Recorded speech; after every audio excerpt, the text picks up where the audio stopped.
Olá, bem-vindo à temporada 2025 do nosso Diálogo Automotivo, uma conversa sobre automóvel, sobre aftermarket, sobre marketing, sobre tudo que interessa para quem gosta de automóvel e quem trabalha no nosso setor.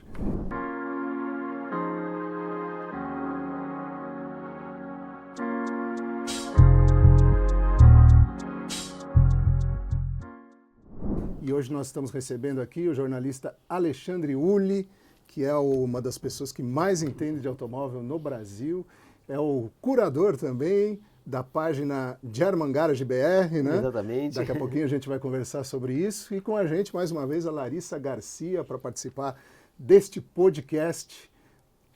Aliás, eu quero dar feliz ano novo para vocês, para todo mundo, né, Larissa? Porque o ano novo no Brasil começa depois do carnaval, então nós estamos começando agora essa temporada 2025. Espero que você continue com a gente aí.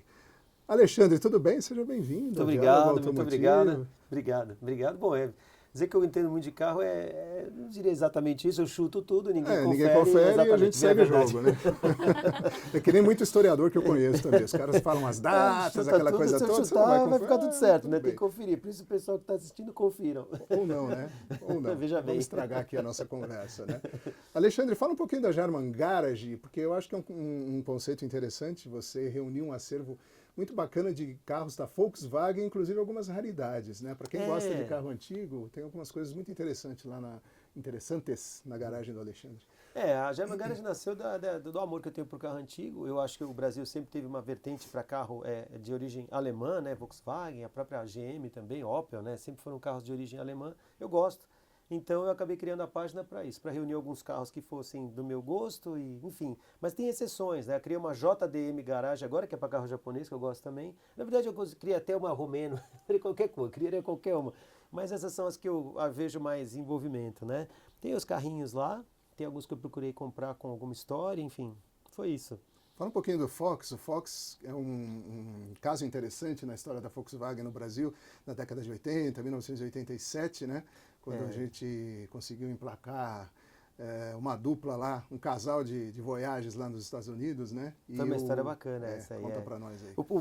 O Fox nasceu do projeto 99, a Volkswagen tinha ideia de exportar 99 mil carros para os Estados Unidos e Canadá. Essa era a história. O nome do projeto original era Projeto 99. Esse projeto começa em meados da década de 80, tanto que os primeiros carros, os primeiros protótipos ainda eram com aquela frente mais antiga, que nasceu no Voyage e depois no Gol a partir de 85. E esses carros, eles tinham uma premissa, eles tinham que ser baratos, eles tiveram que dar uma empobrecida na potência deles, né? Porque eles não podiam competir com o Golf lá, então eles eram motores 1.8 mais pobres, mais fracos. Com câmbio de 4 marchas, inclusive. E eles tinham inicialmente, quando eles começaram a ser exportados em 87, que era o Volkswagen, que era a Paraty, e o Fox Sedan, que era o Voyage. E o Fox Sedan tinha duas versões, que era com 2 e 4 portas. Eles tinham 2.400 modificações aproximadamente, mas você fala assim, mas tinha 2.400? Tinha, naquele momento tinha. Que era, por exemplo, a pestana que tinha no vidro, em cima da porta, para não ter barulho de vento, a mecânica toda, o motor, principalmente a parte de injeção. Que mais? Ele tinha o painel, que era o satélite, que no Gol, né, só foi a partir do GL em 91, e no Voyage e na Paraty só em 88 a partir do GL. Então, em 87, esses carros já tinham isso. Tinha o catalisador, que só veio na linha Volkswagen em 92. Que mais? Tipo, tinha um monte de coisa. A lanterna, o farol, a grade, o sistema de refrigeração, os reforços de torre, os paralamas, tinha uma aba de metal. Ou seja, eu comecei a falar aqui, nós vamos ficar um ano falando. O tanque, tinha que ter algumas... Depois eles foram colocando outras histórias, né? Então, por exemplo, eu sei de uma história assim, a Volkswagen já tinha exportado um grande número de carros para lá, e aí uma pessoa, 3 rapazes saíram de um carro num posto de gasolina e bateram de frente com um caminhão. Com Fox lá. E um dos caras que estava no banco da frente entrou sob o painel e morreu. Então, embora eles estivessem sem cinto, embora eles estivessem na contramão, embora eles estivessem bêbados, eles processaram a Volkswagen e ganharam, porque este cara foi parar embaixo do painel e morreu. Então, nesse momento, a Volkswagen tem que colocar também uma almofada embaixo do painel para o cara não entrar embaixo do painel em caso de acidente, porque em alguns estados americanos, naquele momento, não sei como é que está hoje, mas naquele momento o cinto não era obrigatório, tanto que às vezes o airbag dos carros, que não era o caso do Voyage, tinha que ser maior nesses estados, porque o cinto não era usado, né? Então havia uma mudança nesse sentido. Então esse foi o Voyage. Depois do final, eu acho que são 2.672 mudanças que chegaram a esses carros. Foram muitas mudanças que eles foram introduzindo ao longo do tempo. E aí a Volkswagen deixou alguns, e eu comprei o sedã e consegui uma Volkswagen. A Fox foi muito menos para lá, o Wagon foi pouco. Foram 20 mil. Tem 2 desses carros então na German Garage, a gente vai pôr a imagem aí. Espero que você esteja vendo agora. Né? Eu também. Certo? E aí, se tudo der certo. Já veio. Eu quero saber como é que funciona mais esse mercado de carros colecionáveis, até onde você pode fazer reparo, até onde você pode mexer, para que ele continue, para que ele seja uma placa preta, para ele ser um carro colecionável. A placa preta, na verdade, ela tem 2 placas pretas, né? Que na verdade, 2 placas de coleção, não pretas. Uma é preta, que é a placa do carro original, e a outra é a placa com os dígitos cinza, que são uma placa de colecionador para veículo modificado. Então, esse carro veículo modificado, ele tem que ter um CSV, um Certificado de Segurança Veicular, feito por um Inmetro. Então, se a pessoa mudar a cor de um carro, e ele for todo original, um carro clássico, acima de 30 anos é considerado um carro clássico no Brasil, né? Oficialmente. Então, ele passa a poder ter a placa preta. Mas só se ele tiver o CSV que ele pode pegar a placa de colecionador branca com o dígito acinzentado, que era a primeira placa que nasceu antes da preta, quando mudou para Mercosul. E a preta para um carro todo original. O problema é que se você mudar a cor, por exemplo, não tem CSV, então você não consegue a placa. Você tem que ter uma mudança mecânica que justifique a passagem desse carro pelo Inmetro, senão ele não vai. Então esse é o ponto. Agora, com relação à sua pergunta, é assim, a manutenção desses carros ela é cada vez mais difícil, porque os caras que mexiam com esses carros estão morrendo, ou estão se aposentando, né? Então tem muita gente que não sabe mexer num carburador, por exemplo, que é a mecânica básica, é o conceito, né? O carro nasceu desse conceito. E as pessoas não conhecem, então deveriam, mas não. E assim, então você tem um problema que é a mão de obra que é muito específica. Então, por exemplo, vou regular os 2 carburadores de um Fusca, por exemplo, né? A concessionária, ela tinha umas colunas de mercúrio que fazia a vazão do combustível, do ar ali, você via tal. Era uma ferramenta da fábrica. Hoje ninguém tem mais, nem sabe mexer. E o carburador também, né? Cada vez menos pessoas mexem com isso. E cada vez menos pessoas entendem aquilo. Então, esse é o primeiro ponto. O segundo ponto, que talvez seja mais crítico, é a falta de peça. Então, as peças desses carros que eram populares no passado já não são mais peças populares. Então, você vai comprar uma lanterna traseira de um Gol, num Voyage, por exemplo, você vai pagar às vezes £1,5, R$ 1.500 um par de lanterna. Então, deixou de ser. O Fusca, que era um carro popular, deixou de ser. Então, uma Kombi. Então, esses carros estão ficando caros, a manutenção também está encarecendo até pela falta de peça. Então não tem peça. É muito mais fácil o cara restaurar um carro americano do que restaurar um carro brasileiro. É muito mais fácil. Porque os Estados Unidos tem tudo. Eu quero comprar o forro de porta de um Chevrolet 59, você acha? Eu quero comprar um... Acha. Nossa, bem antigos assim, eles encontram. Acha porque lá nos Estados Unidos você tem o New Old Stock e tem a peça nova, né? Então o New Old Stock é uma peça de época que ficou no estoque. E a peça reproduzida é uma peça são peças que são feitas hoje, porém, como eram feitas naquela época. Então a peça é igual, só não é feita naquela época. No Brasil você não tem isso. Então se você precisar, por exemplo, de um forro de porta de um Gol, você vai apanhar, se for original. Você vai poder achar um tapeceiro que tente refazer aquilo de alguma forma, mas até porque a Volkswagen, isso é uma coisa interessante, na década de 80, por exemplo, ela é extremamente horizontalizada, ou seja, ela não era uma montadora, ela era uma montadora, claro, mas ela era muito fabricante também. Então o escapamento era feito na Volkswagen. Tinha um cara que fazia, dobrava o tubo, fechava a corrica, punha a lã de vidro na Volkswagen. Era feito lá, não era uma Mafra, não era uma Cadron, eram eles. A lateral de porta, eram eles que faziam, eram eles que costuravam. O banco, eram eles que montavam os bancos. Então você imagina, esses caras faziam isso dentro da montadora. Era horizontalizado. Depois eles foram, né, just in time, mas são conceitos muito mais recentes, né? A Volkswagen montava tudo. Fazia tudo. E o mercado americano tem muita escala, né? A frota é muito grande, tem muita gente restaurando sempre, o tempo todo, então você consegue justificar uma produção. Aqui no Brasil a gente tem algumas pessoas reproduzindo alguma coisa, mas ainda está muito longe da escala, né? Os Estados Unidos da década de 20... vai ter, na verdade, né? Os Estados Unidos da década de 20 já fazia 2,5 milhões de carros por ano. Que é um número que o Brasil faz hoje, 2,5, 3 milhões. Então, imagina, a Ford produzia a Ford Modelo T, que até hoje não tem nenhum carro nacional que se faça na mesma escala que a Ford fazia a Ford Modelo T na década de 30. Então, é por isso que eu falo, é isso que você falou, é isso mesmo, é bem procedente, não tem volume, e nunca teve, né? Nunca teve. Então, essas peças, hoje você tem, qual volume de carros que você tem para fazer uma peça? É caro, né? Então, vai ser cada vez mais difícil e mais complexo. Conta um pouquinho da sua experiência no jornalismo automotivo. Então, eu comecei na revista Oficina Mecânica, o Cláudio é meu companheiro de escola. 38 anos, A gente tem muitos paciência anos, mútua. Paciência mútua. Que maravilha. A gente tinha um professor, o Caruso, né? O Caruso era da Ricardo Oficina Caruso. Mecânica, ele era da Oficina Mecânica, um dia ele falou, pô, esse cara, você gosta de carro, gosta e tal. Eu tinha tentado fazer FEI, né? Não tinha dado certo, porque eu falei, pô, a FEI é só conta, detesto. Então eu falei, pô, não vou ser engenheiro, definitivamente. Aí entrei na Casper Libre e na Metodista. A Metodista eu fazia de manhã e a Casper Libre à noite. Eu fazia as duas juntas. E aí à noite eu fiquei amigo desse senhor aí. Aí esse Ricardo Caruso falou, pô, vamos lá. Eu falei, puta, o que eu ia demorar 10 anos para fazer, que eu vou engenheiro, foi rápido, porque eu virei jornalista, assim. Então eu escrevia, fazia uns caderninhos lá de carburador, né? E levava os carros para testar, ia buscar nas montadoras, era um sonho, era maravilhoso, nossa, aí começaram a ter as viagens, né, aí foi sensacional. Aliás, uma das coisas mais legais que quando a gente entrou no setor automotivo era justamente você ter a possibilidade de ver os carros antes deles saírem, né? Muitas vezes. E a gente sempre dava um jeitinho, principalmente o Alexandre, que tinha mais trânsito, de invadir 17, as montadoras, invadia, né? Não cara de podia, pau, né? A gente viu muita coisa. Teve uma vez aqui, vou contar a história, porque afinal de contas a gente está conversando aqui Qual é? de forma descontraída. Uma vez nós fomos fazer um teste do Escort XR3 1.8, o conversível, o cabrio, né? Amarelo citrino, Amarelo né? citrino, que começou com o azul, o amarelo, depois deu um probleminha, o Seco trocou o carro para nós. Isso eu já não lembro. Né? Eu lembro do amarelo, que então, foi a capa da Oficina Mecânica. Foi a capa da Oficina Mecânica. A gente estava voltando para Anchieta e tinha um pátio da Ford ali de... Lembra as peruas Escort? Conta a história, não melhor lembro. você contar. Não, você lembra, eu não lembro. Eu lembro das peruas Tinha que um vieram pátio da Ford ali que a gente entrou na cara larga, Não, aí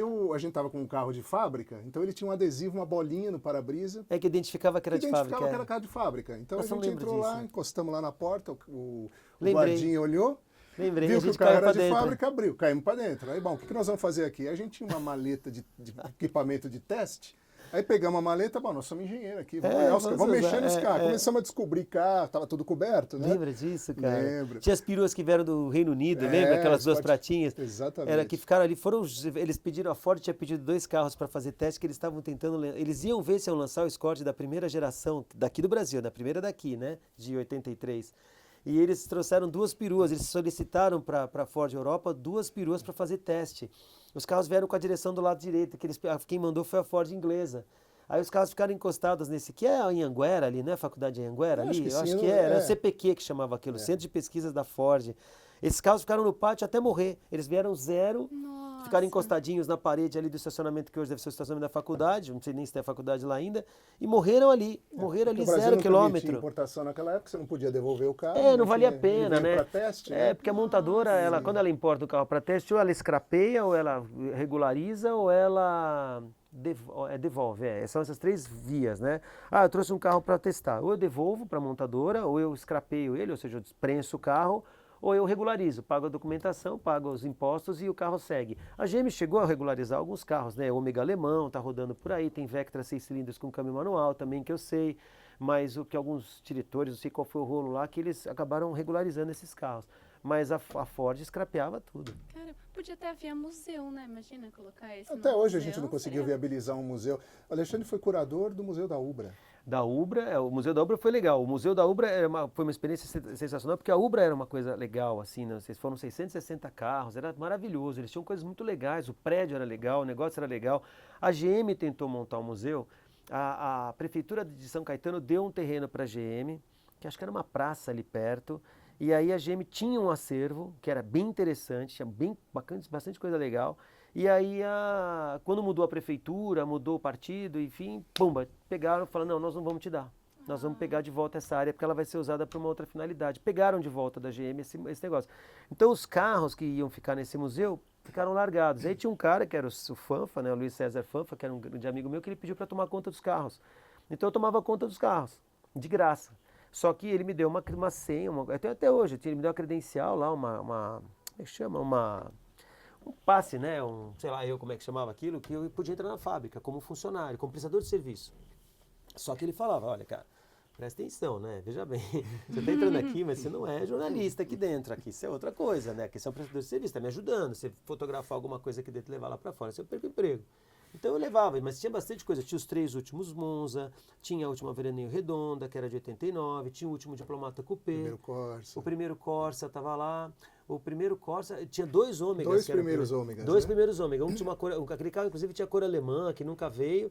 Aí ele tinha era um pré-sério. O primeiro carro da corrida piloto, que era aquela que eles estavam lá, e depois tinha o outro que foi o carro definitivo. Exatamente. Tem tinha os que dois. Tá com o clube do ômega, né? Tinha o último Chevette, que foi feito na Venezuela, mandaram para cá. Tinha um monte de carro. Aí o que aconteceu? O pretinho do Salão do Automóvel. O preto era o número 2, porque parece que o número 1 foi destruído num teste e tal. O número 2 era aquele preto com bege, que era 73, aquele carro, que o câmbio ainda era alemão, com a argolinha para engatar a ré. Tinha o cadete número 2 também, que o primeiro também foi destruído num crash test. E aí tinha umas coisas engraçadas, porque às vezes o fã quarto GS branco, não é isso? Era um GS branco, mas esse carro era o segundo, esse carro. Eles me disseram que era o segundo, não sei. Um dia o fã falou, pega esse cadete, leva porque eu levava o carro para casa. Alguns eu levava para casa, eles permitiam, leva o carro, pode levar, tem que andar com o carro. Então às vezes eu levava. Aí esse cadete eu levei um dia, ele estava ruim o carro de andar. Aí ele falou, não, leva lá na Pompeia Veículos lá, fala com o Denis Marum, que era um cara gente boa, tenho amizade com ele até hoje, era o cara que entende muito de Chevrolet, foi diretor da Pompeia há muitos anos, uma concessionária famosa em São Paulo. E aí ele falou, leva o carro lá, levei o carro lá. Aí o Denis falou, larga aí, depois você vem ver o que eu te ligo. Aí passaram umas horas, ele ligou de volta. Falou, puta, você pode vir aqui? Eu falei, posso. Cheguei lá, estava o cadete no elevador, aberto. Ele falou, esse carro aí, não dá para mexer nele, nada. Falei, por quê? Ele falou assim, porque isso aí é um nada, isso aqui é tudo misturado. Era um protótipo. Então o carro tinha tanque do alemão, nada era dele. A suspensão não era definitiva, o escape não era definitivo, as partes de baixo de plástico era tudo piloto. Então o carro era um carro que não tinha peça. Não dá para você colocar as peças do Nacional nele. E as dele também não eram definitivas. Ele falou, aqui não dá para mexer em nada, o carro é um protótipo. E esse acervo, infelizmente, se desmanchou, né? Os carros foram leiloados, estão por aí, mas... Cláudio, isso foi um crime, porque assim, os carros, todos esses carros que pertencem às montadoras, eles fazem parte de um negócio chamado centro de custo, e é aí que mora o problema. Alguém paga a conta dentro da montadora desses carros, alguém sempre paga. Então, ou é o marketing, ou é a engenharia, alguém paga, ou é a imprensa. Então os carros têm um custo para estarem lá. Mesmo que não aconteça nada com eles, eles custam financeiramente. Vamos supor que o acervo vale R$1 milhão. Ele tem um custo financeiro, ele custa R$1 milhão por ano, aquilo custa um valor. Né? Então esse valor, se tivesse investido, ele teria um rendimento. Como ele não está investido, ele está estagnado. E está onerando alguém. Alguém está pagando essa conta e está sendo cobrado. Por que você tem R$1 milhão de carro parado lá que não serve para nada? Então grande parte do acervo que houve no Brasil foi destruído em função disso, porque ninguém queria pagar essa conta. Então, destrói. Né? Algum burocrata, algum cara interno, algum cara fala, destrói porque eu não quero pagar a conta, ninguém quer. Os carros da Volkswagen, me corrijam se o pessoal que estiver assistindo tiver acesso a isso, quando eu conheci lá aqueles carros que hoje estão no acervo, eles estavam escondidos. Né? Era o BY, era o primeiro Polo com farol redondo, 2003, era o primeiro Fusca Itamar, 93 também. Eles estavam escondidos, esses 93 também, não, porque 2003, eles estavam escondidos esses carros. Esconde isso aí, dá um jeito, passa para um, passa para outro, veja bem, faz aqui, porque uma hora alguém vai achar, e a hora que achar vai destruir. E a GM aconteceu isso, ou seja, eles tinham esses carros, que eram um acervo bem significativo, tinha gente que morria e a família doava o carro para a GM. Tinha carro assim, lá tinha Opala assim, tinha Chevrolet assim, 48, doava, puta, morreu, esse carro aqui, ó, chegava a plataforma lá, esse carro é de uma família que doou para a GM. Doava oficialmente, chegava o carro lá doado. Porque o cara queria preservar o carro. Era da família, não vou deixar destruir, não vou deixar vender, eu quero que vá para a GM. E a GM tinha alguns carros assim. Só que chegou num certo ponto, eles falam, puta, não queremos pagar mais a conta. Ninguém quer mais pagar essa conta. Então vamos emprestar, vamos ceder os carros para a Ubra em regime de comodato. Ceder os carros. Então o que é o comodato? Pega tudo isso, empresta para esses caras, mas o custo é deles. Esse custo sai da carteira da GM e vai para alguém. Alguém vai pagar isso. Só que esses carros ficaram jogados lá na Ubra. E não é que ficaram jogados, eles não foram. A Ubra estava no momento delicado dela, né? Enfim, ela acabou sendo. Ela teve eles tiveram que ter um problema, enfim, de imposto, sei lá o que aconteceu lá, e eles tiveram que fechar o museu. E aí esses carros ficaram absolutamente largados. Aí eles venderam e não leiloaram a preço de banana. Venderam preferencialmente para pessoal de concessionária. Concessionária, né? jornalista que se ofereceu, mas venderam de graça, assim. Venderam os carros de graça. Assim, o último Diplomata, que enfim, venderam de graça. Os carros foram vendidos a preço de banana. E aí acabou. Isso meio que responder a sua pergunta, por que não vai para o museu, né? Hoje a gente tem a Volkswagen como exceção, que tem um acervo muito bacana lá. Que é o muito, Heritage, muito estruturado, muito bonito. E o BX é um carro que era para ser um Gol reduzido, O né? Y. BY, BX é o próprio Gol, né? é. O BY, é verdade. E, puxa, saíram tantas matérias na 4 rodas, vem aí o BY, e tem lá o sobrevivente. Você passou pela 4 rodas também, né? A 4 rodas, a 4 rodas, eu fiz muitos anos esse Guia Melhor Compra. O Guia Melhor Compra eram 78 carros em 18 categorias, era legal de fazer, não tinha interferência, 4 rodas não interfere no processo. O pessoal, porque isso aí, não, um carro usado, posso responder por isso, porque fiz muitos anos, ninguém mexe, você faz lá, põe, acabou. Uma vez o Berezovski, que era diretor de redação, perguntou por que eu tinha posto o Xara Picasso em segundo lugar. Eu falei, porque ele justificaria, né? Não era a caixa L4 que quebrava, era outra, era manual. Então, mas perguntou por perguntar. Nunca chegou e falou, puta, eu queria que saísse tal coisa. Não, nunca ouvi isso. A gente sempre teve, eu fazia sozinho, sempre tive liberdade. Mas a 4 rodas, ela, como todas as outras revistas, ela sofre, né? Porque elas estão acabando, né? O mercado editorial está muito complicado. Quer perguntar alguma coisa, senhora? Eu quero, mas é mudando totalmente de assunto. Que Não agora tem saiu... assunto aqui, qualquer assunto serve, né? Qualquer assunto serve, exatamente. Saiu Deixando uma recentemente. enciclopédia. Ele é, eu reparei. Não é nada disso não, a gente está aprendendo o tempo todo. Recentemente saiu a série do Senna, e aí o tema da Fórmula 1 voltou, acho que muito coletivamente, assim. E Sim. aí eu fico muito curiosa para entender essa evolução tecnológica Da dentro Fórmula da 1. Fórmula 1, dos carros. Então, a Fórmula 1 é uma coisa engraçada. A moderna começa em 13 de maio de 1950, né? E teve uma vez até que essa história é engraçada, é aquela história do Fangio, né? Porque o Fangio, ele veio para o Brasil em março de 93. E ele foi fazer alguém lançou um produto e era no Clube Nacional, né? Que eu sempre falava errado, era Nacional, mas eu falava Continental, o pessoal, não, é Nacional o nome do... Eu acho que deve ser Nacional também, se tiver alguém me corrige se não for. Era uma mansão no Pacaembu que os caras iam lá tomar conhaque e fumar charuto, que eu também não vejo muita lógica, mas enfim. E ele foi convidado e o lançamento foi lá, e ele estava lá, né? E essa história é engraçada porque ele estava lá no troço. E aí eu cheguei com meu irmão, a gente viu ele, falou, puta, vamos falar com o cara, né? Então, isso vai chegar na pergunta que você... E aí, estava lá, a gente chegou, vamos lá falar com ele, vamos, não sei o quê, vamos. Então, chegamos, batemos no cara, o senhor é o Fangio? Sou. E virou as costas pra gente e vida que segue. Eu falei, nossa, que deu chute na nossa bunda. Só abrir um parênteses aqui para a Larissa, que é muito novinha, né? Fangio, piloto argentino, Juan Manuel Fangio, pentacampeão de Fórmula 1, correu pela Mercedes. Considerado por muitos o maior piloto de todos os tempos. E o Senna era fã dele. Aliás, o Senna era fã dele, estavam sempre juntos. Né?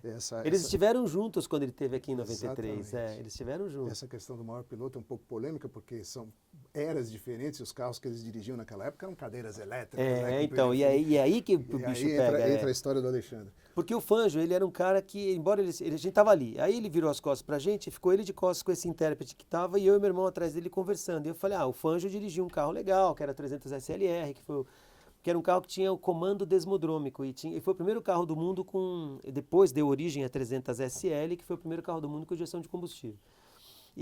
Comercialmente falando, né? E aí, a Larissa vai explicar para nós o que é o comando desmodrômico. Eu vou te ajudar, né? Porque eu também... Né? Então, mas é aí que entra o Fangio. Porque o comando desmodrômico, aí meu irmão, eu falei assim pro meu irmão, esse carro aí tinha um comando desmodrômico. E aí o Uhlenhaut era o nome do cara que desenhou esse carro. O Uhlenhaut Coupé, ele chamava esse carro. Bom, enfim. E aí... eu falei assim pro meu irmão, esse carro tinha um comando desmodrômico, né? Eu falei, esse carro tinha um comando desmodrômico e tal, né? Aí o meu irmão, porque a Ducati também algumas tem desmo, porque é desmodrômico. Aí ele ouviu isso e ele virou para trás e falou assim, por acaso você sabe o que é comando desmodrômico? O Fangio, né? O Fangio. Ele estava prestando atenção no que a gente estava falando, porque a gente estava atrás dele. E você, por acaso, sabe? Com a mãozinha, assim, sabe? Eu falei assim, eu sei. E você pensa que é para falar de comando desmodrômico? Eu falei, eu sei sim, né? O comando, porque o comando, conceitualmente, ele tem o câmbio, tem a mola e tem a válvula. Então, o câmbio empurra a válvula para baixo e quem traz ela de volta é a mola. Então, é assim que funciona. Só que o desmodrômico não tem a mola, por isso que chama desmodrômico, significa sem mola. Ele tem uma peça que prende o comando na válvula, empurra e puxa o tempo todo. Então, você não tem flutuação de válvula, mas tem uma limitação técnica, né? Quantas voltas aquilo consegue dar sem quebrar. Enfim, e aí ganhamos o cara. Aí o cara, puta que legal, vou vir cá, bababá, e almoçamos com o cara, e não sei o quê. E eu perguntei para ele, num certo momento da nossa conversa ali, ele ficou 1h30 com a gente, o que te mais surpreende de um carro de Fórmula 1 da década de 50 para hoje? Ele falou, o que freia. Não era o que faz curva e nem o que acelera, é o que freia. A capacidade de frenagem era uma coisa que impressionava ele. E aí, respondendo a tua pergunta, a Fórmula 1 até 93, ela foi muito rápido esse avanço. Eu acho que o FW15C, me corrijam se eu estiver falando alguma besteira, mas tecnologicamente falando, talvez ele tenha até conceitos mais avançados do que os carros de hoje, Fórmula 1. Nossa. Ele tinha launch control, ele tinha sistema de partida, ele tinha suspensão ativa, ele tinha uma série de coisas que foram retiradas em 94. Em 94. E aí o chassi que sobrou para o Senna pilotar era um carro sem nada. Era o mesmo chassi do ano anterior, porém sem nenhuma eletrônica. Aliás, me parece que foi o próprio Frank Williams que concordou em tirar a eletrônica toda. Eletrônica embarcada. É porque o custo disso era brutal. Então a Fórmula 1 ela sempre foi um laboratório de tecnologia, né? Então muitos materiais, muitos conceitos, muitas coisas nasceram ali e depois foram para os carros de rua. Mas naquele momento, na década de 90, o custo era brutal. Então, assim como aconteceu com a DTM, né? A DTM era o carro de rua que era modificado. Num certo momento, ela virou um troço que era mais caro que a Fórmula 1. Sei lá, o cara ia correr DTM, era uma coisa astronômica, porque era muito tecnológico. Então, quando acontece isso, você tem uma evasão dos caras, né? Os caras começam a não querer pôr grana, porque fica caro. Então, em 94, eles falaram, bom, e outra, né? A Williams, ela tinha ido muito além. Então, eles, não, vamos começar de novo. Vamos dar uma tirada nessa eletrônica e vamos ver o que acontece com a Fórmula 1 daqui para frente. Então, em 94, o Senna chega na Williams, que era o sonho dele, e encontra um carro... Era um carro de outro planeta, ele pegou um carro que tinha sido projetado para andar com sistema eletrônico. Que não tinha Tanto mais. é que o carro de 93 andava mais e tentou-se colocar o carro de 93 na temporada. O pessoal falou, pô, mas peraí, nós vamos pegar o carro velho, Exato. Vamos desenvolver o novo. Vamos desenvolver o novo. E assim ficou. É que a tecnologia... eles caparam o carro, caparam toda a eletrônica. Mas assim, a Fórmula 1... Mas, por exemplo, você pega a DTM era um super laboratório de tecnologia. É que hoje a DTM é um GT3, né? Eles não existe mais, corre tudo lá, né? Corre carro italiano, escambau. Mas na década de 90, quando os carros eram carros de rua, né? Que você adaptava para correr lá, era um super laboratório, né? Era um super laboratório de tecnologia. Sempre foi, né? Competição sempre foi. Alexandre, com quase 40 anos de imprensa automotiva, eu tenho certeza que você passou por algumas histórias muito engraçadas, né? Algumas vezes eu estava até do lado dele. Acho que a sua memória para essas coisas é bem melhor que a minha. Aliás, eu sofro muito da memória. Eu esqueço das coisas muito rapidamente. Eu também. Mas a gente recebeu aqui há 1 ano e meio, mais ou menos, o nosso querido Luiz Carlos Seco, recentemente falecido, amigo nosso. E eu lembro que ele contou uma história aqui, não sei se você conhece a história do DKV, do Seco. Não. Eu vou repetir aqui porque ela é muito engraçada e fica até uma homenagem aqui ao nosso querido Seco falecido recentemente, vida, uma pessoa Secão, maravilhosa. Todo mundo gostava dele na imprensa automotiva. Ele tinha um DKV e ele estava indo para a redação. E aí ele parou num semáforo, entrou uma mulher e sentou atrás. Falou, me leva para a rua tal. Pensou que ele era taxista, porque naquela época o DKV era táxi. Bom, isso aí já é uma coisa estranha, né? Mas o mais estranho é que o Seco levou. Ele levou. É bem a cara dele, né? Ele levou e tal. E aí chegou na casa da mulher, daquela senhora, ela falou, quanto deu aí? Ele falou, não deu nada. Não. Como, o senhor não vai cobrar? Não, é que eu não sou taxista, né? Eu sabia dessa, essa eu não conhecia. Ele contou aqui no podcast. Não, do Seco tem a história do GTI lá, aquela do GTI do pneu lá. Aquela ele sempre contava para as pessoas, a história do GTI. Qual que é? Essa que ele não me contou. Quando eu fui uma vez buscar um carro na Volkswagen, um GTI, em 88, o Seco estava com as fotos que iam ser dadas no press kit, estavam em cima da mesa dele. E o que aconteceu naquele dia não é nada excepcional, mas uma das fotos, o carro estava de frente, essa foto eu devo ter em algum lugar, o carro estava de frente. E ele estava andando, e o pneu dianteiro direito era um e o pneu dianteiro esquerdo era outro. Eles estavam lançando o P600 nessa época, que substituiu o P6. O P6 veio com o GT, e o P600 veio depois. Meu carro veio com o P6, exatamente. Aliás, tá com o P6 até hoje, outro P6, Pirelli. P6. Pirelli P6. Primeiro perfil baixo do Brasil, né? 185/6014, né? Então esse carro estava com esse pneu, mas você via, não é nada excepcional, você via que o pneu era diferente porque ele rodando faz um desenho diferente. O P6 faz um desenho rodando e o P600 faz outro. Então, quando eu olhei para a foto, eu falei, Seco, esse carro está com um pneu diferente na frente. Na foto de divulgação. Mas na foto da imprensa, mas é visível, não é nenhuma Uhum. virtude minha, não é nada demais. É que se eu pegasse a foto e mostrasse, vocês iam ver que é visível. E eu vi. Aí eu falei, esse pneu aqui é outro. E ele ficou puto. Ele ficou louco, ele pegou uma lupa desse tamanho, foi olhar lá e falou, porra, não, você está chutando, você é louco, isso é mentira. Eu falei, não é, Seco, pode olhar, mas não era nada demais. Se qualquer pessoa que goste olhasse, ia ver. Não tinha como. Mas ele ficou bravo. E ficou bravo. E me chegou a quase, nunca tinha... Foi a única rusga que eu tive com o Seco foi nesse dia. Ele ficou puto comigo. Ele falou, pô, você mentira, você está chutando, porra. Bom, fui embora, acabou a história. O lançamento do Gol GTI foi em Interlagos. Interlagos ou Jacarepaguá? Jacarepaguá. Jacarepaguá. Interlagos foi o Golf GTI, se eu não me engano, não foi? O Golf GTI em 94, acho que foi Interlagos, se não me falha a Eu memória. sei que o Escort 1.8 foi Interlagos. Jacarepaguá. E acho que o Golf GTI também foi, quando veio aquele Golf GTI. Lembra? Não, eu lembro. O 2.0. Eu acho que esse carro foi Interlagos. Bom, enfim, foi em algum lugar, Jacarepaguá.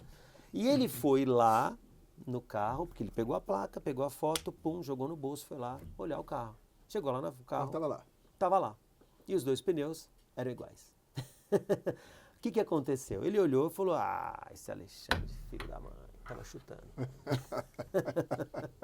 Vou pegar ele na segunda-feira, vou pegar essa foto aqui, chamou um fotógrafo, faz uma foto desse carro aqui pra mim, por favor. Faça, o fotógrafo foi lá, fotografou.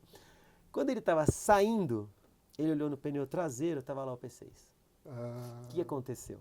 O carro tava rodando. Eles fizeram rodízio. Passaram os dois pneus da frente para os dois pneus de trás. E vice-versa. E aí o pneu P6 estava rodando atrás. Aí ele contou para mim.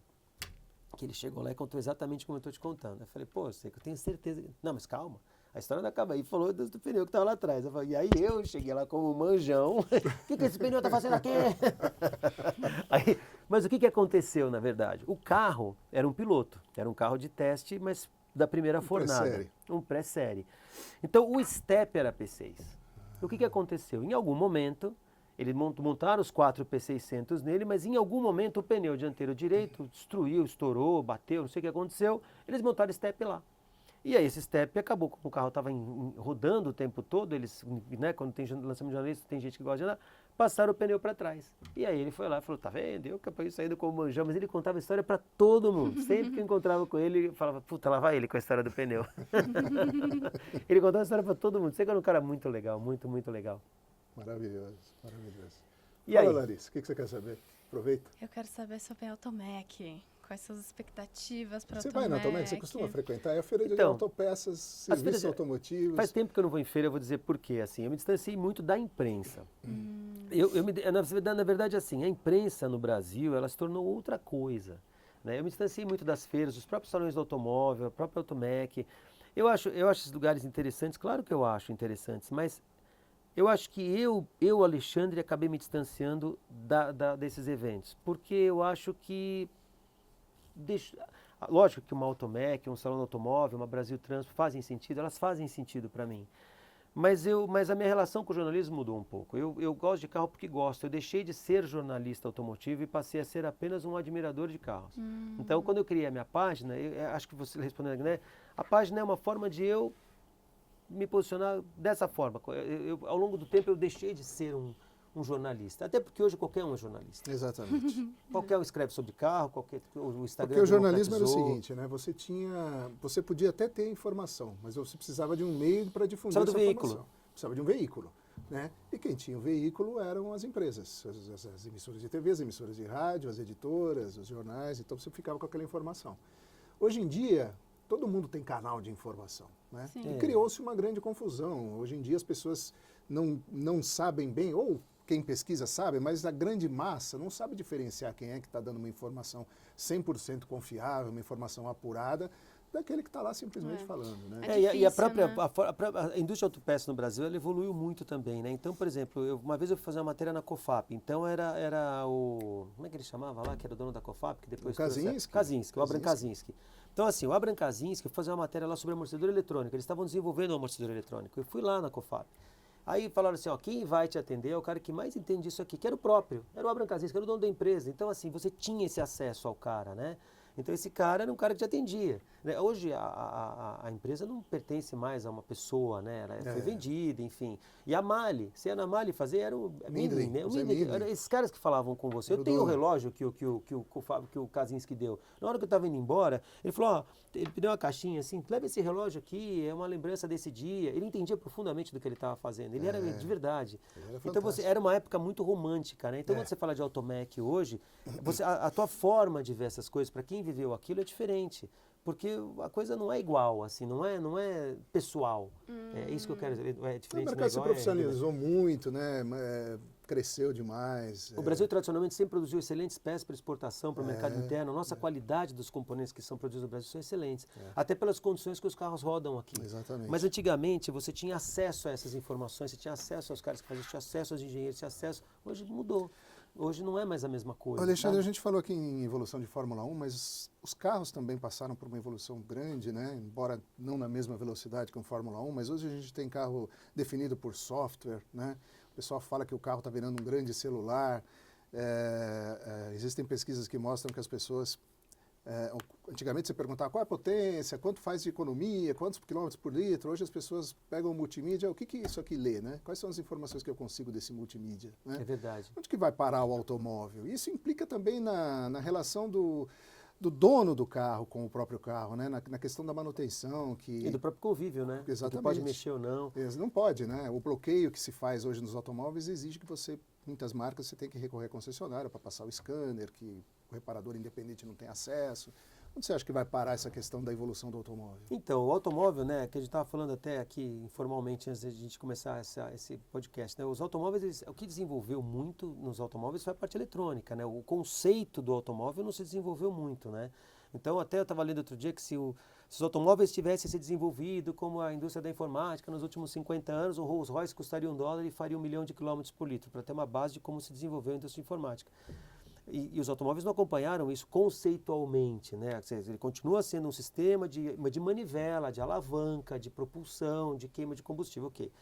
Só que agora nós estamos nesse coisa do elétrico, por exemplo, né? Então, agora existe um caminho diferente que muda o conceito do automóvel. A BMW está desenvolvendo a Neue Class, que é uma plataforma já feita para carro elétrico, enfim. Então, vamos lá.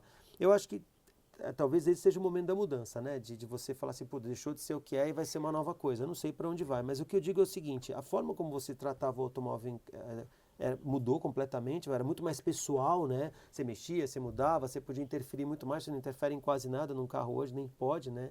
E eu acho que assim, a hora que você realmente tiver seja lá qual for o elétrico, se for por hidrogênio, se for PHEV, se for o PTG lá, o Powertrain Generator, aí essa relação definitivamente vai mudar. Ela vai acabar isso que existe e vai começar uma nova vertente. Por enquanto ainda tem motor a combustão, né? Eu acho que já mudou muita coisa, né, Cláudio? A forma como você trata um carro já mudou muito. Até porque a posse do automóvel também está perdendo o mercado, né? Hoje exatamente. O automóvel é serviço e não é propriedade. Daqui a pouco é assinatura e ponto final. E essas gerações novas já não veem o carro como a gente vê, né? De repente o cara já vê o carro realmente como um meio de transporte, não como uma paixão, né? Aliás, sem querer te cortar, acho que você deixou a questão bem esclarecida. Explica a paixão por automóvel. É uma coisa que nasce na pessoa, uma coisa que desenvolve, eu acho que se nasce. aprende? Eu acho que a pessoa que gosta, gosta. Quem não gosta, não gosta. Acabou a história. Não adianta querer enganar. Né? Quem gosta, porque o carro, para mim, é uma paixão absurda. Na minha casa ninguém gosta de carro, meus pais não gostavam, meus irmãos não gostam, ninguém gosta. Eu gosto sozinho, eu sempre gostei. Aprendi a ler super... Minha mãe era psicóloga, pedagoga, ensinou a gente a ler cedo, então eu sempre gostei de carro, sempre li, sempre me informei, sempre foi uma paixão, né? Mas eu acho que tem coisas assim que transcendem, eu não sei explicar o quanto eu gosto de carro. Eu gosto de qualquer carro, de qualquer marca, de qualquer original. Outro dia eu li que tinha um caminhão Raba. Existe um caminhão que chama... Eu gosto, eu acho legal, eu vou ler, a Dacia... Tem gente que, não, esse é o Lada, por exemplo. Mas Lada é legal, era a linha mais horizontalizada do mundo, eles produziam tudo na fábrica. Então, cada carro tem a sua forma de existir, cada forma de ser visto, né? Então, a minha paixão por carro é essa, eu gosto de entender como ele é feito, eu gosto de entender para que ele serve, né? E isso é o que torna o tema para mim apaixonante. Todo carro merece uma segunda chance, né? Todos eles, não todos. cabe descartar, né? Todos os carros são legais. Mas o carro, não, ele tem o seu propósito, ele teve a sua origem, pode ser um erro, mas valeu, é aquilo, né? Eu sou muito apaixonado E qual por foi o isso. melhor carro produzido até hoje? Qual foi o melhor carro que você já dirigiu? O melhor carro produzido eu não sei responder, é uma pergunta muito complexa, né? Que a gente ouve toda hora, né? Qual é o melhor carro do mundo? Qual é o melhor carro do mundo? Eu perguntei isso para o Zé Luiz Vieira, E ele que é respondeu outro o quê? grande jornalista que faleceu também já faz algum tempinho. Ele A gente respondeu fez o uma quê? viagem para os Estados Unidos, ele respondeu Subaru. Então, eu acho o seguinte, olha, é uma pergunta muito complexa de ser respondida, porque cada carro serve para uma coisa, É. né? Então, não dá para responder essa pergunta. Se você falar assim para mim, qual é o carro qual é a coisa, o carro mais assim, inteligente produzido, né? Eu acho que foi o Ford Modelo T, sem dúvida. Porque o Ford Modelo T, ele foi o que foi do começo ao fim. O Fusca, as pessoas falam, mas o Fusca é o carro que teve maior produção mundial. Sim, mas uma peça de um Fusca novo não serve no mundo da década de 50. Né? Mas o Ford Modelo T sim. E o Ford Modelo T era um carro que ele foi produzido do começo ao fim e ele serviu para vários propósitos. Ele serviu para ser uma plataforma de transportes. Então ele tinha jardineira, tinha picape, tinha 4 portas, tinha 2 portas, tinha conversível, tinha caminhãozinho, ele era uma plataforma de serviço. Então assim, sob esse aspecto, talvez não seja o melhor, mas um dos mais inteligentes produzidos, eu vejo o Ford Modelo T. Puta, é ruim dirigir? Esquece. Eu estou tentando responder conceitualmente, né? Mas eu acho que foi um dos carros mais revolucionários, né? Porque ele inaugurou a linha de montagem. E ele está inserido dentro do contexto da época dele, né? Exatamente. Ele é ruim de dirigir hoje, mas naquela época é uma bela evolução, uma carruagem. E democratizou o automóvel, né? Democratizou, Porque era barato. Então, assim, eu acho que sob esse aspecto, não sei se o melhor, mas talvez um dos mais inteligentes, ou mais interessantes, ou mais legais de você entender é o Ford Modelo T. É um carro que vale a pena ser estudado porque é bacana, né? As modificações inaugurou o ano modelo, por exemplo, né? Porque o Ford precisava gerar o interesse no ano seguinte. Então, você precisa mudar o carro, porque se não mudar nada, o cara vai ficar com aquele carro para sempre.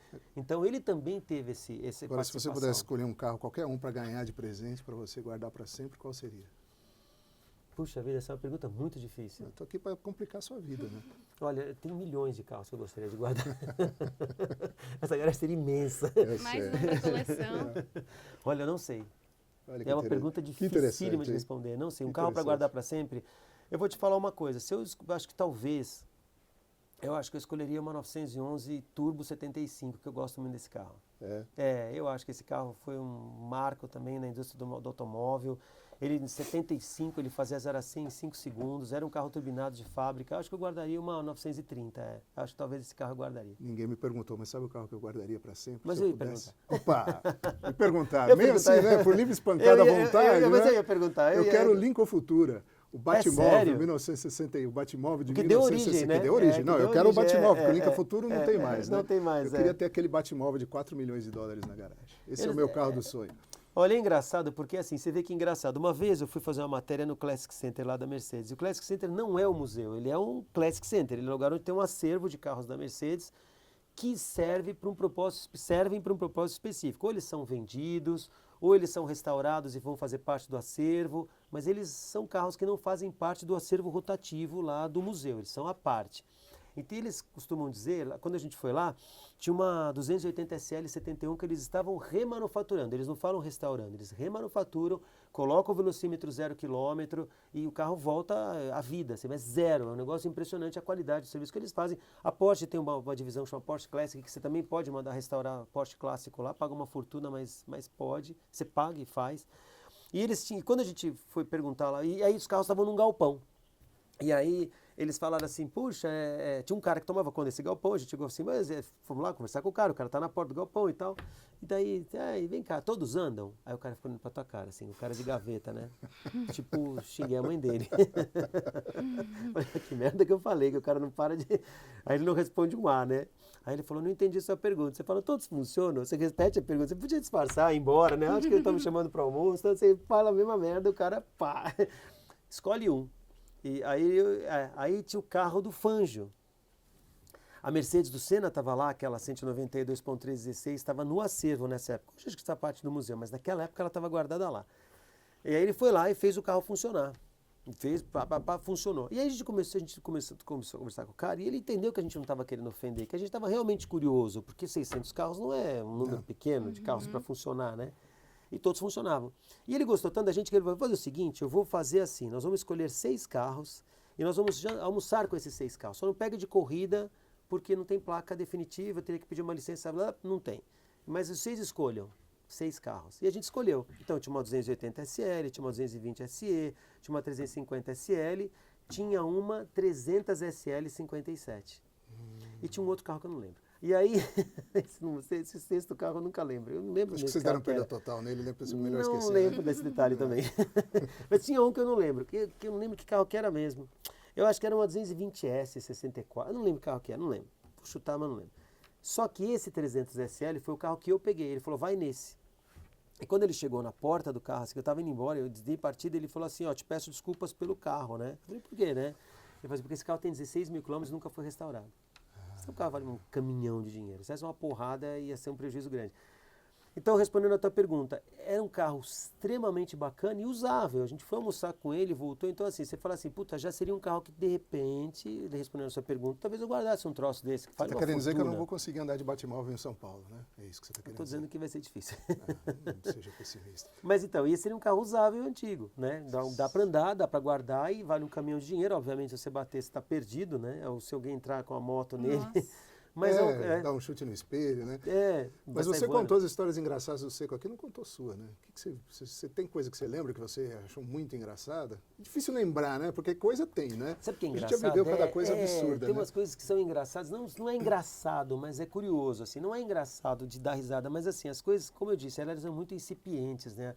As coisas eram diferentes do que era hoje. Esse Escort amarelo que você falou aí, esse amarelo citrino, quando eu fui buscar esse carro, eu não lembro se eu fui com você, eu fui sozinho, eu fui buscar esse carro, era o portão 4 da Autolatina, né? Também não lembro. Eu lembro que eu fui buscar esse carro, me largaram lá e eu fiquei lá esperando. E uma hora eles me deram uma canseira tão grande que me encheu o saco. Eu falei, quer saber? Eu vou invadir aqui. Eu vou até a aula 17, que é onde saíam os carros. Eu vou até lá em cima. E fui, a pé. É longe pra caramba. Cidade, e eu subi, cheguei lá, eu não sei por que cargas d'água, os portões estavam abertos, a cancela levantada, não tinha ninguém. Nossa. A aula de engenharia da Volkswagen, da Autolatina, tudo aberto. Eu falei, não é possível, deve ser pegadinha, os caras vão entrar aqui, os caras vão me matar. E não, tá tudo aberto, não sei o que aconteceu. Aí lá eu vi você vê que engraçado, né? Tava aquele carro que era como é que chama, meu Deus? O Gol feito pela Ford, porque o AB9 era o Gol bolinha. E o AB9F era o da Ford. Eu vi as fotos, acho que foi no seu site mesmo. Isso, aquelas fotos daquele carro. Eu vi aquele carro ser jogado no scrap, ele estava lá. Aquele é o mocap de Argila. A picape Santana, que é operacional, que depois foi lançada na China, os caras eram uma versão dela. Tinha vários carros lá, cara, protótipos. O Tecno, aquele Voyage Tecno que foi do salão, estava lá para ser escrapeado. Santana também, foi escrapeado, esse eu vi. O Santana estava lá, os carros estavam lá para ser escrapeados, estavam jogados no relento, eu vi. Ninguém me contou, eu vi esses carros lá. Então essas coisas não são engraçadas, mas são curiosíssimas. Você fala, cara, como que era isso, né? Como era incípio. Hoje você jamais entraria num lugar desse, né? Exato. Tem uma história também ruim. Quando eu penso, é ruim, não é engraçada. Quando eu fui pegar o Diplomata, uma vez eu falei assim, puta, pega o Diplomata. A gente achou o último Diplomata para vender para funcionário na GM. Era o último Opala Coupé, que a GM fez. Eram 6 cilindros, azul, 2 portas, Coupé, e com interior cinza, que é para um funcionário. E eles, puta, pega o carro, não deixa leiloar, porque era leilão interno, pega o carro. Esse carro foi para o acervo e lá ficou. E um dia o fã falou assim, precisa andar com esse Opala. Inclusive quebraram o botão da buzina, precisa ver se arruma, vamos andar, vamos. Eu fui embora com o carro para casa. Estou na Avenida Goiás, daqui a pouco eu falei assim, puta, eu não sou a única coisa viva que tem dentro desse carro. Há outras. Será que eu não vou achar a história triste nem ruim? Eu não sou a única coisa viva aqui dentro. Há outras coisas vivas aqui dentro. Sabe quando você sente? Assim, o carro começa a esquentar, você fala, cara, você começa a ver uns barulhos, você fala, puta, tem alguma coisa errada aqui dentro, né? Daqui a pouco eu olho, cara, assim, na porta, começou a subir umas baratas, assim, na porta, né? Eu falei, não é possível. O cara acendia a luz inteira, mas tinha um monte. Nossa. Encostei o Opala, tinha uma farmácia na Avenida Goiás ali, encostei o Opala, subiu na capota, Rodox. Né? Não, cara, eu não tenho nojo, mas tenho medo. Aí eu falei, puta, cara, que merda, né? Porque elas começam a andar por tudo, porque acho que o chão esquentou, sei lá, elas estavam lá na frente, encheu o carro. E o lugar onde a gente guardava esse carro chamava Rebise, era lá em São Caetano, onde você colocava os carros para ir para carreta, né? Então, que eles colocavam. Então, colocava aqueles adesivinhos da GM no vidro, quem gosta sabe, tem uns adesivinhos, era ali que punha aquilo ali. E aí, esses carros, tanto que eu tinha esses adesivos, depois não sei onde foi parar. E aí, eles iam pra carreta e iam embora pra concessionária. E aí, puta, era lá que ficava. Só que era um lugar ermo, né? Tinha carro que ficava ao relento, tinha carro que ficava guardado num galpãozão velho. E aí, o Opala tava lá. Puta, cara, aí eu peguei esse troço, ela enchi o carro desse Desinfetou, hot dogs aí. Opala. Aí fiquei um tempão lá esperando elas morrerem. E olha que deve demorar, porque barata você sabe melhor do que Demora. ninguém, que ele é um Pois é. estudioso também das baratas, O que você andou estudando? Polvo, né?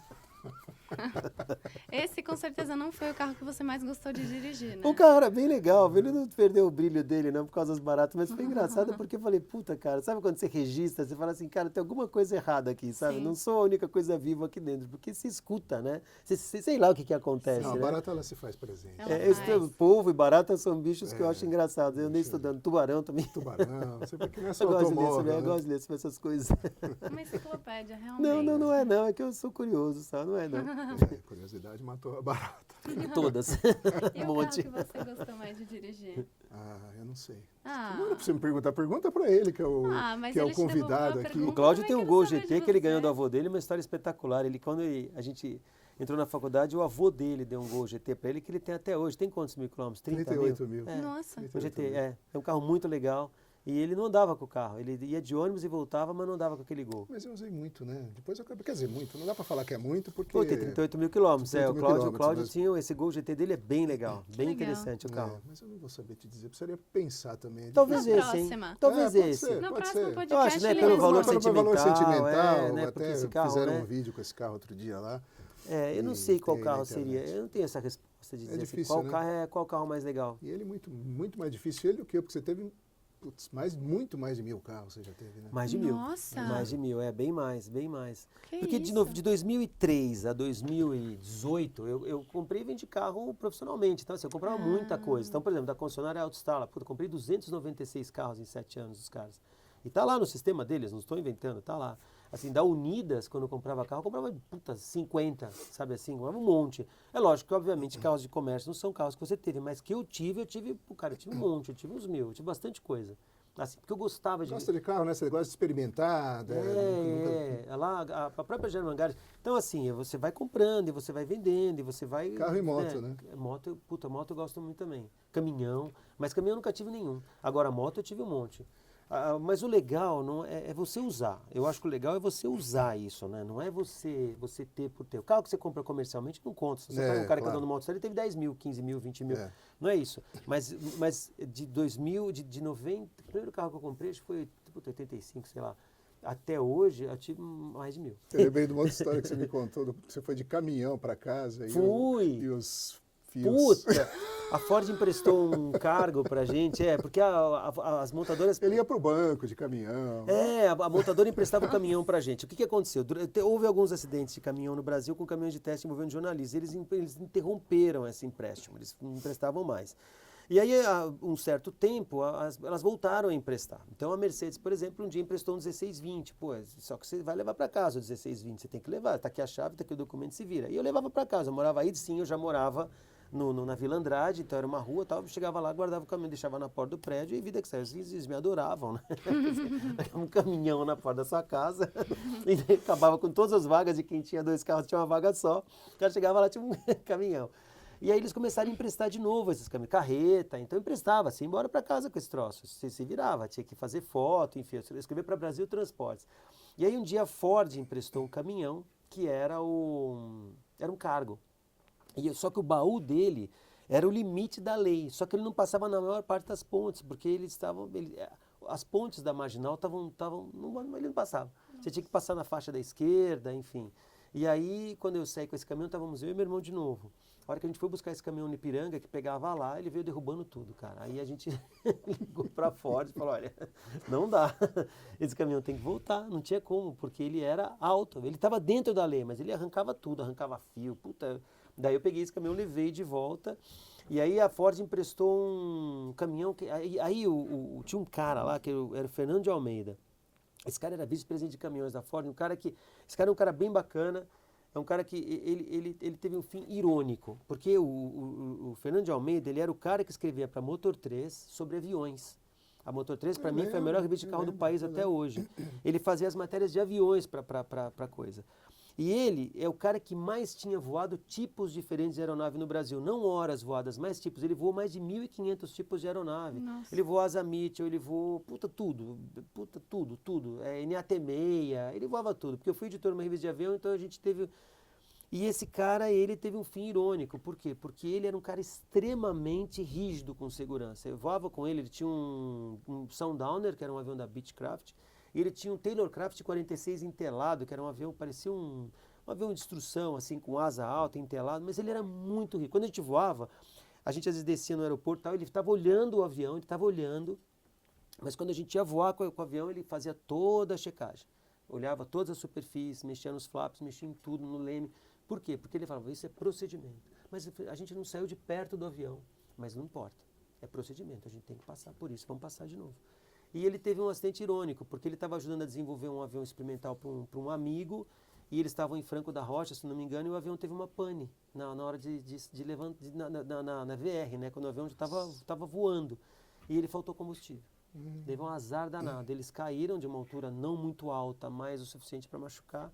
O dono do avião saiu vivo e ele faleceu nesse acidente, Fernando de Almeida. E ele falou assim, puta, eu queria que você pegasse um caminhão de teste aqui da Ford, desse uma volta e visse o que você achava. Era o projeto RAM, que veio a ser o F4000, lançado em 93, com aquele quadradinho. Era um caminhão piloto. E esse carro tem uma história engraçada, porque eles emprestaram o caminhão e o caminhão tinha 2.400 quilos de lastro. Ele tinha aqueles tonéis de concreto, né, de óleo, cheio de concreto. E eu fui com esse caminhão para casa e eu andava com esse caminhão. Olha, que loucura, andava com o peso do cacete, andava com ele para cima e para baixo, com aquele caminhão. Aí coloquei os equipamentos de teste que eles emprestaram e eu, andava com o caminhão o tempo todo. E um dia, eu fui visitar um tio meu com ele, e aí na hora de sair da vaga, que era em frente à casa do meu tio, o caminhão não esterçava para a direita, só para a esquerda. Ele não esterçava para a direita, de jeito nenhum. Então ele ficava segurando, a direção ficava e não ia. Eu falei, puta cara, aí eu experimentei o caminhão em várias circunstâncias, ele não esterçava para a direita, só para a esquerda, em um piso de alto atrito. Aí eu liguei pro Fernando, o Fernando falou, traz o caminhão para cá, era no Ipiranga, levei o caminhão lá. Aí tinha um cara, que era Dreyfus, que era um cara, olha, se alguém conhece as pessoas, eu não lembro se são esses os nomes, me lembro desse nome, que era o cara de direção e suspensão de caminhões da Ford. E esse cara veio me ver, falou assim, puta, o Fernando de Almeida falou que o caminhão não esterça, não sei o que, eu falei, não.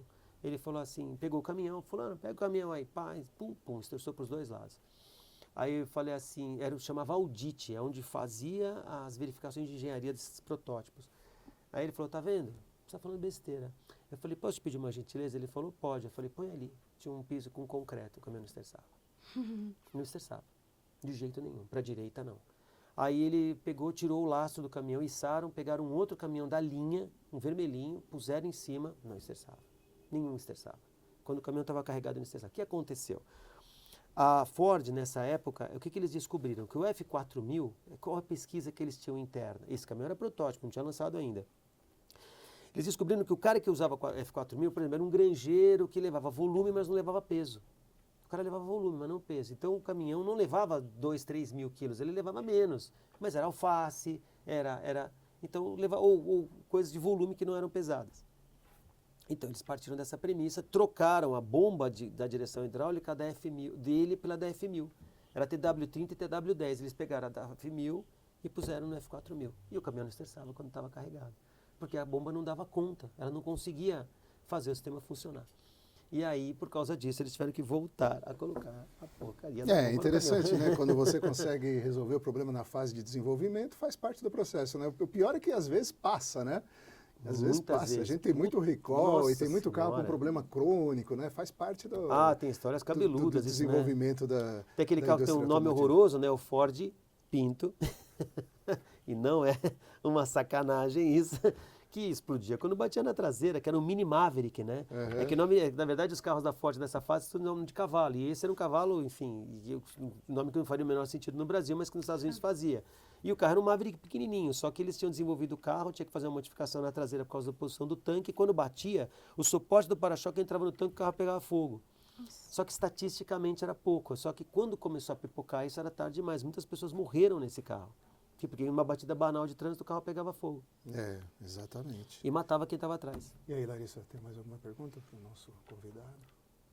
Você está só ouvindo, né? Assimilando as histórias. É boa história, né? Jornalista gosta de contar história, né? Ele tem muita história. Não, eu tô aqui para perguntar. Não é? Você Aliás, eu já pode- contei mais história do que eu devia aqui hoje. Bom que a Não, gente já conseguiu fala- tirar umas coisinhas dele É. também, né? Ah, mas vai faltar Eu estava oportunidade também, comentando, né? outro dia a gente estava tomando um café, e a gente falou aqui do teste do Escort XR3 conversível, né? Aquela história do Yacht Club que você transformou num desenho e... Essa eu não lembro. É claro que lembro, eu contei para você outro dia, pô. Me conta de Aquela novo. que a gente ele tá querendo fazer eu falar. Me conta A de gente novo. a gente trabalhava num programa de televisão que era transmitido pela TV Record, né? E era produzido pela Casa Blanca, que na época era era uma produtora. produtora que estava iniciando, mas já iniciou com tudo, né? Com Era tudo, impressionante, a estrutura fantástica. Tinha coisa lá que nem a Globo tinha. É verdade, Né? é verdade. E a gente estava com esse carro de teste, era o Escort R3 conversível, e nós íamos fazer uma... Esse é amarelo. Esse é amarelo. Eu não lembro se era amarelo ou azul. Eu sei que a gente usou os dois, um deu um probleminha, a gente levou. O seco trocou. O seco trocou. Não lembro se pelo amarelo ou pelo azul. Mas a gente foi fazer uma matéria no Yacht Clube de São Vicente. Nossa. Lembra disso? Não. Lembra, pô. Não, conta aí. Você está querendo que eu conte, ele não quer contar. Ele devia contar, porque ele é o conta, convidado. não lembro mesmo, pode Mas contar. a gente... E não tinha GPS, não tinha... A gente daquele guia de papel, né?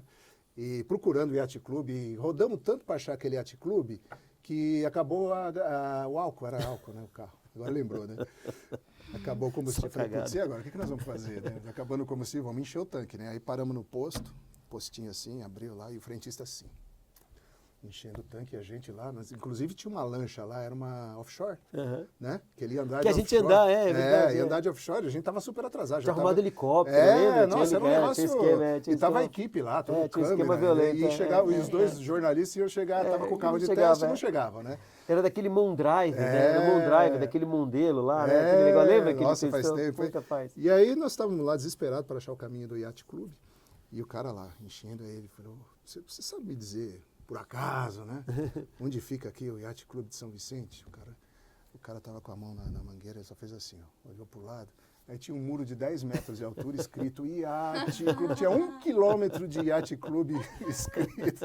Eu acho que ele tá sacaneando ele. né? Foi a mesma história do pneu lá, né? Olhamos lá e o cara pô, fez assim. Veja bem. Aí ele desenhou essa cena, você devia ter guardado isso. É verdade, não sei desenhou que essa foi cena. isso aí, né? Na verdade, assim, eu tinha muita coisa guardada na casa da minha avó. E aí, uma época eu morei na Alemanha e fui embora, né? E aí, quando eu voltei, minha avó tinha jogado tudo fora. Ah, Tudo. Ela jogou um dó. acervo gigantesco, é.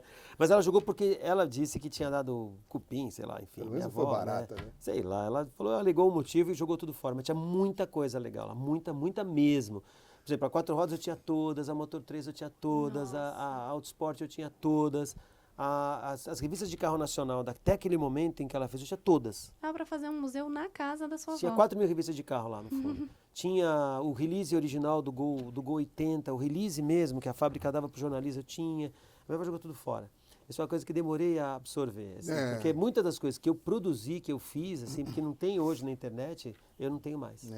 A revista do Fange. Porque era uma Brasil Transportes que ele assinou na capa. Eu perdi essa revista. A gente perdeu, eu perdi tudo. Porque não tinha o que fazer. Ela jogou tudo fora. Se eu tivesse lá, eu teria dado um jeito, mas quando eu cheguei, o quarto estava limpo. Ela tinha jogado tudo fora. Então, eu perdi muita coisa ali que nem lembro. Assim, acho que a minha memória deu um jeito de bloquear o que tinha ali, porque tinha muita coisa legal. São aqueles muita meses coisa. de internação, né? Que para se recuperar desse Depois eu corri atrás da minha avó com o machado. Tá? Mas isso é outra história. É outra história. Né? Aliás, a sua avó viveu até 100. 100 anos. Então, Porque ela conseguiu escapar do correu mais machado. rápido. Ela era mais rápida que ele. Ela escapou do machado, né? escapou do Mas eu machado. joguei nela, viu? É que eu errei. Mas eu tentei. Bom, tá ficando muito politicamente incorreto. Hoje em dia a gente vai tudo preso, né? É Você verdade, dá uma pisadinha fora da linha, né? É verdade. Então você não leve tudo isso a sério. Isso é não. tudo mentira, eu não joguei nela. Não era machado, era uma tudo faquinha. mentira, tudo mentira. Um taco de beisebol, né? Atirei nela. Bom, pessoal, esse foi o Alexandre Uli contando umas histórias aqui. Muito Se obrigado você pelo gostou, você acompanha aí a German Garage nas principais mídias sociais, né? Instagram, Facebook. Tem muita história de automóvel lá, muita foto de protótipo, muita raridade, mas nenhuma história politicamente incorreta, né? Você só fala de não carro. tem. Lá só tem carro, só tem histórias boas, né? Só Não tem tem nada, histórias boas, não nada tem nada cabeludo, ruim, né? Então- nada cabeludo. Foi exclusivo Exatamente. aqui pra gente. Foi né? exclusivo pra gente, né? Espero que você tenha gostado. Deixe seu like, É. comente. Se você gostou do Diálogo Automotivo, tem dezenas de outros podcasts aí para você assistir aqui na TV. E a Larissa também, você pode acompanhar a Larissa toda terça e quinta no ATV News, certo, Larissa? Certo. Então tá bom. Então, Obrigado. Alexandre, até a próxima. Obrigado pelo convite. Larissa, Obrigada. obrigado por Adorei estar aqui. conversar com você. Muito obrigado. Muito bom com vocês. Bom que você puxou um pouquinho Você das para de histórias fazer dele pergunta para também. mim, viu? A gente tá aqui só- É. nós Eu estamos aqui para queria há muito perguntar. tempo, hoje teve essa oportunidade. Então tá bom. Você precisa ir tomar um café com a gente domingo de É, manhã. vamos né? lá, ela Aí ela não volta mais. não volta mais. Ela vai querer se livrar da gente para sempre. Então fique aqui na TV, não se esqueça de se inscrever no canal, aperta aí o sininho, o positivo e todos os sinais que tem por aí, tá bom? Até a próxima.